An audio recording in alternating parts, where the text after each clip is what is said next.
Good morrow, everybody, and welcome to Thought Retort. So, should she? No, but yes, but no. Let's discuss.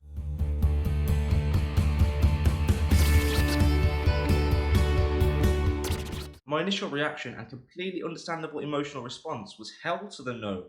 Morally, I'm not going to lose any sleep if she's not allowed back. However, for my own peace of mind, I do need to ask the questions: what's the backstory? Could it have been stopped? What are the legal consequences? And wouldn't she have been a great guest on Through the Keyhole? When we were young, we all got into things that we don't look back on fondly. I got obsessed with Extreme Hold VO5 hairgun. Silly her. Shamima Begum, she got obsessed with holding extremist views and travelling to Syria. Slightly different. So let's play amateur psychologist for a second. Before I do, I'm not condoning, pitying, or even accepting any decision she's made. I just wanted to try and find out what her brain may have been thinking. In 2015, Shamima, along with two of her friends, boarded a plane from Gatwick Airport into Turkey, where they then got onto a bus into Syria to begin their life of oppression and abuse. Why would anyone make that decision? In the wake of 9/11 and 7/7, as well as austerity, there are racial tensions building and less job opportunities for the working class. Western Muslim women who may wear a niqab are confronted with feminists who are denouncing their womanhood, as well as the over-sexualization of women in the media. So these girls go online to find women talking about this, as well as what their relationship to Allah could be, in a way that's digestible and seems powerful to girls looking for answers. It's a way to rebel, but instead of becoming a punk, they went for a different type of black flag. These recruiters were named the Jihadi Girl Power, but come on, really? Spices Girls was right there. There were opportunities for both school and police to tell them, stop right now, thank you very much. On the 6th of December 2014, the girl's friend Shamima Begum No relation. had left to join ISIS. There were indications that this was on the cards because of changes in her behaviour, conversations that she had, and the fact she even defended the Islamic State to one of her teachers. Stevie wonder if they could have seen that one coming. After Charmaine had gone, her father said that he told the police to look out for these girls. The counter-terrorist police did have interviews on two separate occasions with them at their school, however they'd never informed their parents. The girls were also described as a textbook cluster, which just shows how they knew that they were susceptible to radicalisation and were very passive. So that's the background on how Shamima began, and I can still completely understand the argument of she abandoned the country, we abandoned her. Actions, consequences, simple. Especially as when she was interviewed, she said that she didn't regret her actions. I'm out. F it.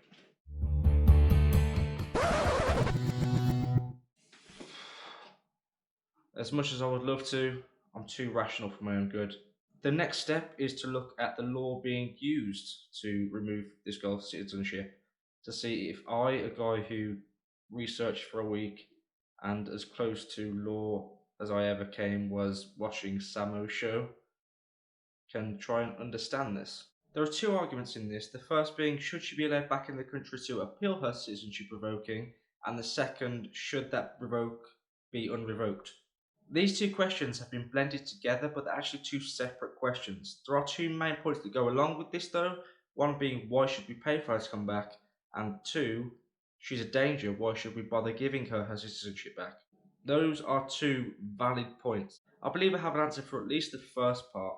I'm not 100% sure on the legality of it, but if her family foots the bill, then she can come back.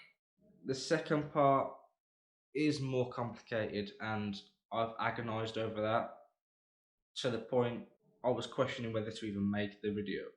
The language surrounding citizenship in the Nationality, Immigration and Asylum Act of 2002 has become so loose that it could appear on a panel show with Carol McGiffin, Andrew McLean and Jay McDonald. I just want to get the language right in this section, so I'm just going to read it as is. The Secretary of State may by order deprive a person of a citizenship status if the Secretary is satisfied that deprivation is conducive to the public good. Shamima definitely falls under this category, and we will come back to this again in a little bit. There is, however, a very troubling section which is 44A. This is the section being used to strip Shamima of her citizenship because of her Bangladeshi heritage. However, she has no rights to citizenship in that country, so this ruling is unlawful. To use this as a precedent-setting case is extremely questionable, and it leaves the legal system open to a ridiculous amount of interpretation. I completely agree that this is an extraordinary case and no tears would be shed over her. However, the loose language of this law would also leave someone else that's quite well known at risk of losing their citizenship too.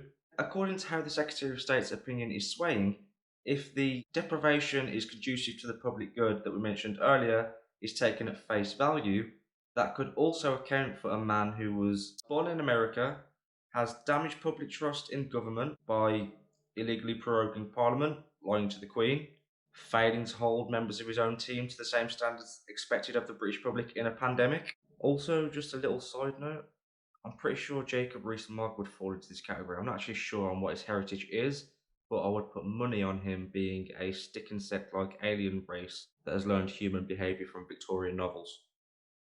Dude's weird. Am I comparing Boris Johnson to Shamima Begum? No, my point is the fact that the same law could be applied to both a terrorist and the Prime Minister means the language in that law is deeply flawed and needs to be improved.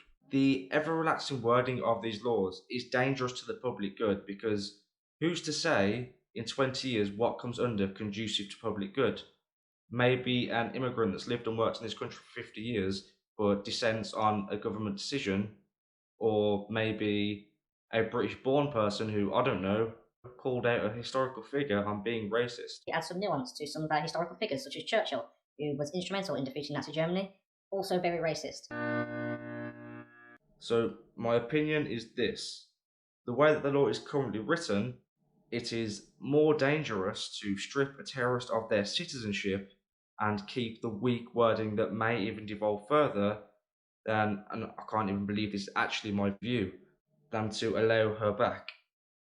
If the wording in that law is changed so that it's stricter and isn't so malleable, then my opinion would also change, and I would happily go with the moral stance that I would have without this, that she shouldn't be allowed back.